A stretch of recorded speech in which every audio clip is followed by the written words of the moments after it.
Saham perbankan ini siap terbang menjelang rilis laporan keuangan kuartal 3-nya. Kira-kira saham perbankan apa ya? Oke, sebelum video ini dimulai, jangan lupa bantu YouTube channel Republik Investor untuk di-subscribe, di-like, di-share, dan kalau misalnya ada komentar, silahkan teman-teman bisa komentar di kolom komentar. Oke, kita akan mulai videonya.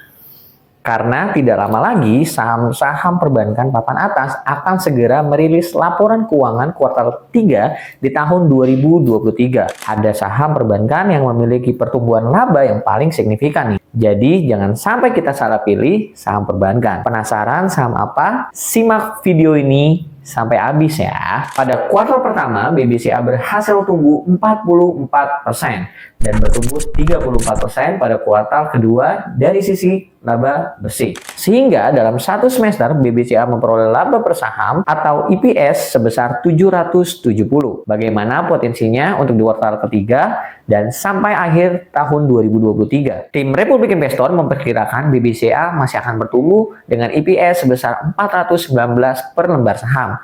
Artinya memiliki potensi pertumbuhan sebesar 33% pada kuartal ketiga nanti. Lalu bagaimana potensi BBCA pada bulan Oktober nih? Jika kita lihat dari statistik, BBCA selalu menguat di bulan Oktober dengan rata-rata kenaikan sebesar 4,76%. Jika dilihat dari posisi seperti di gambar, maka BBCA masih memiliki potensi menguat sebesar 3% di bulan ini. Dan kita bisa hold terus sampai akhir tahun di November dan Desember nih. Karena BBCA selalu memiliki kemungkinan menguat cukup tinggi di bulan tersebut. Rata-rata pertumbuhannya sekitar 1-2%.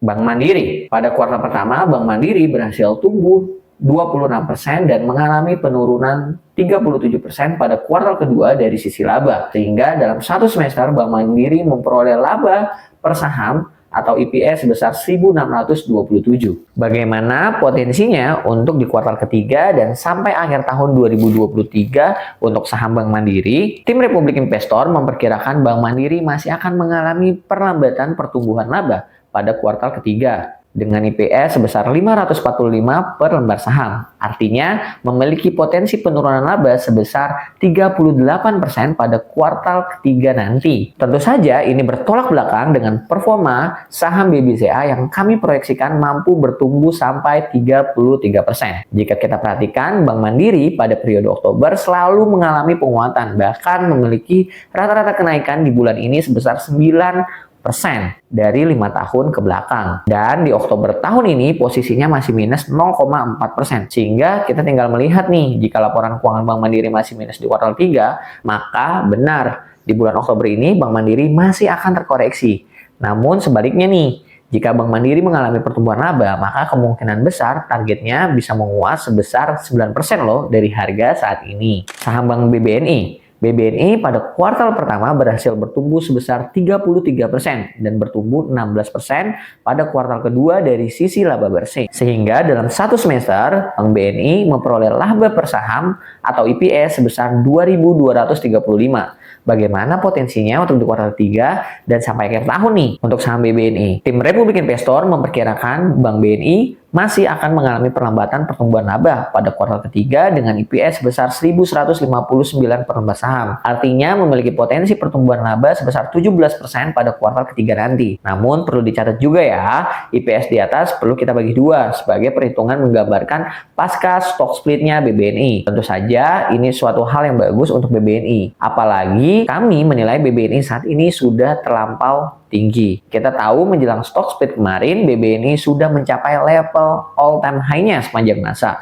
Sehingga pertumbuhan laba yang kami proyeksikan di kuartal ketiga nanti itu sudah sesuai dengan kenaikan harga sahamnya atau bahkan harga sahamnya sudah naik lebih tinggi dibandingkan kenaikan kinerja laporan keuangannya. Jika kita lihat statistik BBNI di bulan Oktober sampai tahun ini memang masih sangat menarik. Bahkan di Oktober sendiri memiliki potensi rata-rata menguat sampai 9% loh. Tapi nampaknya kenaikan sudah terjadi 1 bulan sebelumnya. yaitu di bulan September, di mana saat ini bulan September lalu Bank BNI sudah mengalami penguatan sebesar 12%. Lalu bagaimana sampai akhir tahun ya? Jika kita lihat periode November Desember ini sebenarnya merupakan periode emasnya untuk perbankan. Sehingga menurut saya jika BBNI terkoreksi di bulan Oktober, kita bisa buy dan kita hold sampai akhir tahun di Desember nanti ya. BBRI pada kuartal pertama BBRI berhasil bertumbuh sebesar 28% dan bertumbuh 19% pada kuartal kedua dari sisi laba bersih.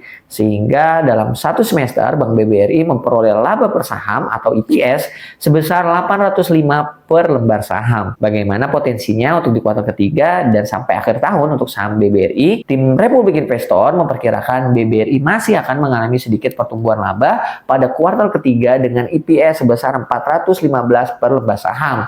Artinya masih memiliki potensi pertumbuhan laba sebesar 19% pada kuartal ketiga nih. Tentunya pertumbuhan laba ini masih lebih rendah dari BBCA yang memiliki potensi pertumbuhan sebesar 33%. Lalu jika kita lihat, perhatikan statistik pergerakan BBRI, kuartal keempat tentu memiliki peluang selalu menguat sampai akhir tahun. Di Oktober, November, dan Desember, BBRI selalu mencatatkan pertumbuhan harga sebesar rata-rata 4%. Tentunya di harga BBRI saat ini yang terbilang relatif rendah jika dibandingkan BBCA, BBRI Bank Mandiri, hal ini sangat menarik untuk kita mulai akumulasi BBRI sampai akhir tahun nih. Lantas kesimpulan tim Republik Investor apa ya? Kesimpulan dari tim Republik Investor, perbankan akan selalu menjadi ujung tombak market kita. Kalau kita seorang investor yang sangat konservatif, tentunya tidak boleh nih terlewatkan untuk memiliki saham perbankan. Lalu pembahasan di atas sebenarnya saham perbankan apa yang paling menarik di harga saat ini. Kami dari tim Republik Investor merekomendasikan yang pertama mengakumulasi saham BBCA karena memiliki potensial pertumbuhan laba yang paling besar dibandingkan dengan perbankan yang lainnya nih. Lalu yang kedua, kami merekomendasikan saham BBRI di mana BBRI harganya masih paling tertekan untuk saat ini. Namun masih memiliki pertumbuhan laba yang cukup baik. Jadi jangan sampai ketinggalan untuk mengakumulasi saham perbankan ya. Apalagi nih menjelang rilis laporan keuangan Oktober ini. Jangan sampai terlambat. Terima kasih. Salam cuan dan kembali lagi ya. Segala keputusan ada di tangan Sobat Investor. Sampai ketemu lagi dengan saya di video berikutnya.